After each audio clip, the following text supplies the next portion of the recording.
સુરતના વિયરકમ કોઝવેમાંથી વૃદ્ધનો મૃતદેહ મળી આવ્યો હતો, જેમાં આજે વહેલી સવારે 8 કલાકે રાહતદારી દ્વારા ફાયર બ્રિગેડને જાણ કરવામાં આવી હતી। રાંદેર ફાયર વિભાગે તાત્કાલિક સ્થળ પર પહોંચીને વૃદ્ધની ડેડ બોડી બહાર કાઢી હતી। તપાસ કરતા જાણવા મળ્યું હતું કે મૃતક પાલિકાના આકારણી વિભાગમાં અગાઉ નોકરી કરીને રિટાયર થયા હતા। હાલ સમગ્ર મોતને લઈને પોલીસે વધુ તપાસ હાથ ધરી છે। આજે વહેલી સવારે 8 કલાકે રાહતદારી દ્વારા ફાયર વિભાગને જાણ કરવામાં આવી હતી કે રાંદેર ફાયર વિભાગને તાત્કાલિક સ્થળ પર કોલ મળ્યો હતો કે વૃદ્ધની ડેડ બોડી બહાર કાઢી હતી। તપાસ કરતા જાણવા મળ્યું હતું કે મૃતક પાલિકા આકારણી વિભાગમાં અગાઉ નોકરી કરીને રિટાયર થયા હતા। હાલ સમગ્ર મોતને લઈને પોલીસે વધુ તપાસ હાથ ધરી હતી। મરણ જનારનું નામ દીપકભાઈ બોડાવાળા છે, જેની ઉંમર 60 વર્ષ હોવાનું સામે આવ્યું છે।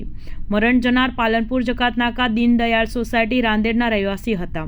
મરણ જનાર દીપકભાઈ મોડી રાત્રિના કોઈને કહ્યા વગર ઘરેથી હોન્ડા ગાડી લઈને નીકળી ગયા હતા। મરણ જનાર મહાનગરપાલિકાના આકારણી વિભાગમાં ફરજ બજાવી રિટાયર્ડ જીવન જીવતા હતા। છેલ્લા 8 દિવસથી પેટમાં ઇન્ફેક્શનથી પીડાતા હતા। આજે તેમને ઓપરેશન માટે જવાનું હતું।